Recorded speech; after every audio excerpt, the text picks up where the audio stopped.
नमस्ते मित्रों। मित्रों, एक बहुत ही महत्वपूर्ण प्रश्न है सभी ध्यानी व्यक्तियों का, बहुत सारी महिलाओं का जो भी ध्यान कर रहे हैं, ध्यान की गतिविधियां कर रहे हैं, तो एक प्रश्न उनको बार-बार तंग करता है। ये प्रश्न संबंधित है संभोग से और ध्यान से। बहुत सारे जो लोग हैं उनको ये व्यवधान ये उनके मन में शंका है कि जो दरअसल ध्यान करते-करते समय उनके दिमाग में संभोग संबंधित प्रश्न आते हैं, संभोग संबंधित जिज्ञासाएँ आती हैं और साथ ही साथ क्या अगर वो लंबे समय से ध्यान कर रहे हैं, तो क्या जो संभोग है, वो कोई व्यवधान पैदा करता है? या फिर संभोग की वजह से क्या क्या ध्यान के अंदर कोई फ़र्क पड़ता है? क्या ध्यान टूटता है? तो क्या संभोग ध्यान में बाधक है? ये प्रश्न एक बार नहीं, सैकड़ों बार और या मैं कहूँ हज़ारों बार बहुत सारे मित्रों के द्वारा पूछा गया है। तो वो ये जानना चाहते हैं कि क्या एक साधक संभोग कर सकता है? या अगर वो कर लेता है तो उसकी वजह से क्या उसने अगर जो ध्यान की अनुभूतियाँ हुई हैं या उसको जो ध्यान के अनुभव हुए हैं, तो क्या वो सब खत्म हो जाएँगे? कैसे इम्पैक्ट पड़ेगा? तो बहुत सारी चीज़ें समझने जैसी हैं इसके अंदर। पहली जो सबसे महत्वपूर्ण चीज़ समझने जैसी है, वो है कि ब्रह्मचर्य के ऊपर यहाँ पर बहुत जोर दिया गया है भारत के अंदर कि यदि तुम्हें ब्रह्मचर्य को साध लिया तो तुम साधना कर सकते हो और बहुत जल्दी आत्मज्ञान की उपलब्धि तुम्हें हो सकती है।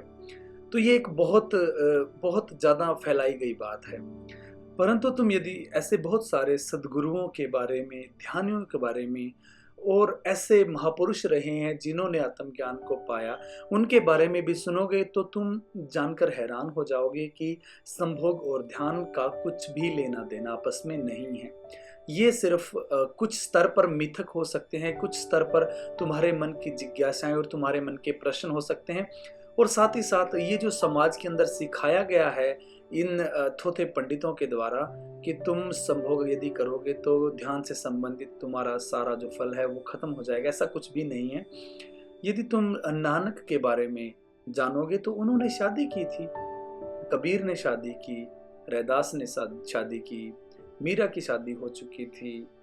तो ऐसे एक संत नहीं रहे हैं इस धरती के ऊपर जिन्होंने शादी की, उन्होंने अपनी ज़िंदगी को एक पूरे पारिवारिक जीवन को जिया, अपने बच्चे पैदा किए और फिर वो एक पूरी तरह से अपनी ज़िंदगी को जैसा समाज जीता है, समाज में जीकर गए। तो कुछ लोगों ने इस बात पर ज़्यादा बल दिया है ताकि तुम्हें तोड़ा जा सके, तुम्हारे मन के अंदर द्वंद पैदा किया जा सके और ये जो ध्यान की एक नेचुरल प्रक्रिया है, इसको तुमसे दूर किया जा सके ताकि तुम उलझे रहो इस समाज के अंदर। तो ऐसी बातें तुम्हारे दिमाग के अंदर डाल दी कि तुम उलझे ही रहोगे। जैसे ही तुम ध्यान करोगे, यदि तुम सामाजिक व्यक्ति हो, तो तुम्हारे मन के अंदर ये द्वंद शुरू हो जाएगा।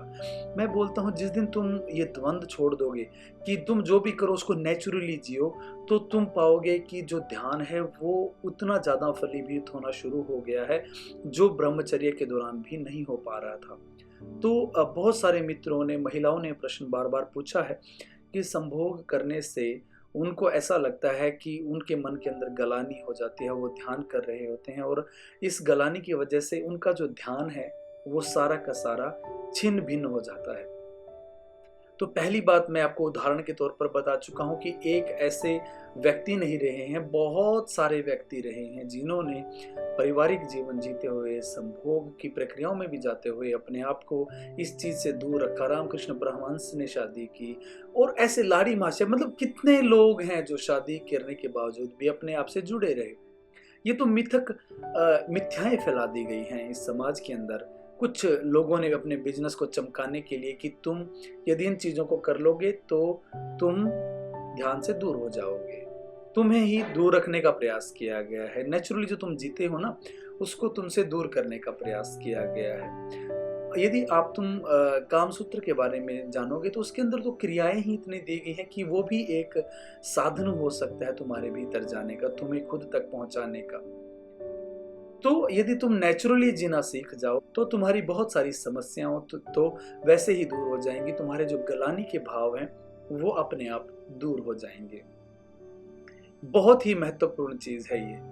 दूसरा, लोगों को लगता है जैसे ही वो संभोग में जाते हैं तो इससे क्या होता है, उनकी जो ऊर्जा है वो नष्ट हो जाती है।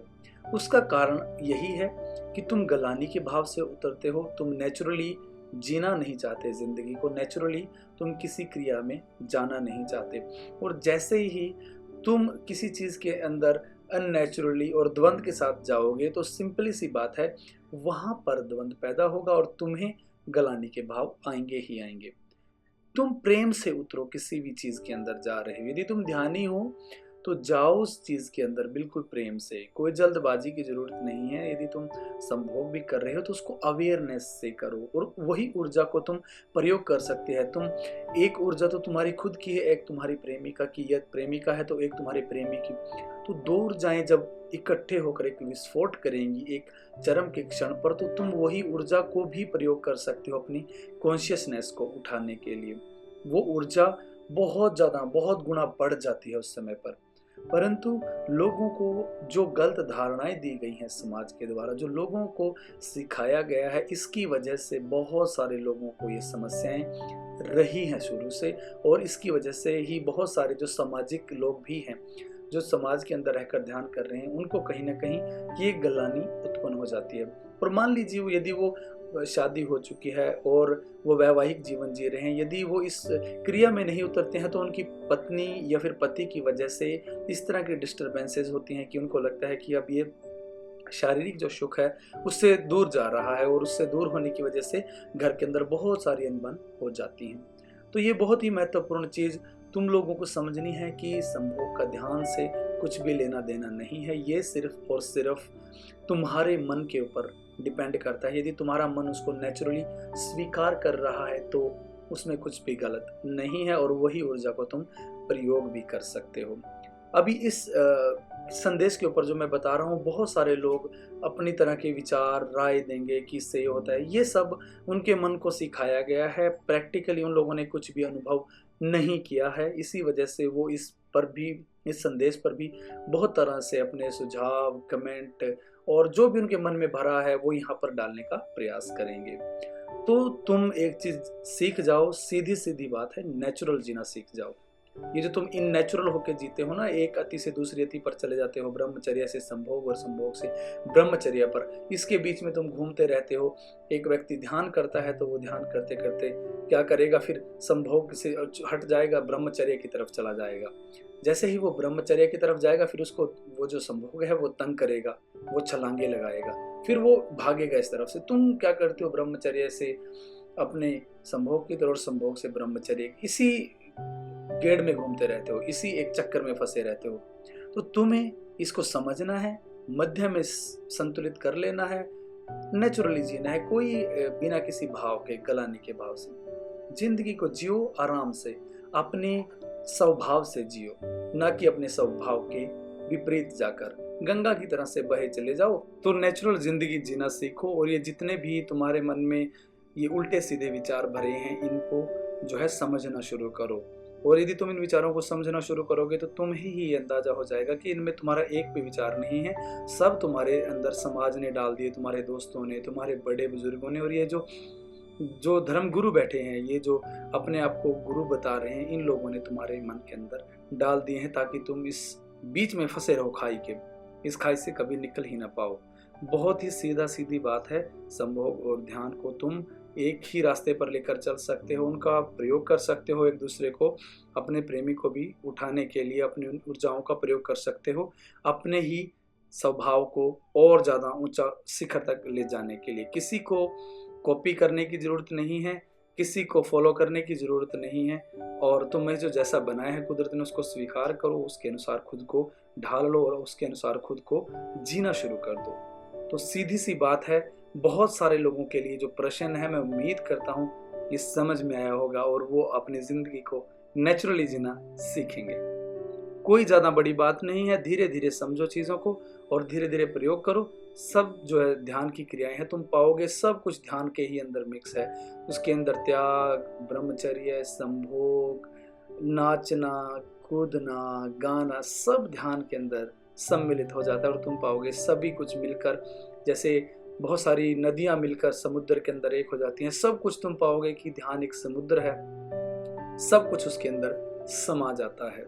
तो किसी चीज़ से भागना नहीं है, चीज़ों को समझना है और होशपूर्वक करो तो चीज़ें स्पष्ट होनी शुरू हो जाएंगी और तुम पाओगे कि जो तुम ग्लानि के भाव से जी रहे थे वो भी दूर होना शुरू हो गया, और जो ध्यान में तुम्हारी गति रुकी हुई थी इस एक सीढ़ी की वजह से, वो एक सीढ़ी तुमने जैसे ही पार करी, तुम्हारी जो ध्यान की गति है वो जो है एक पहले सामान्य रूप से चल रही थी, अब वो जेट स्पीड से चलेगी।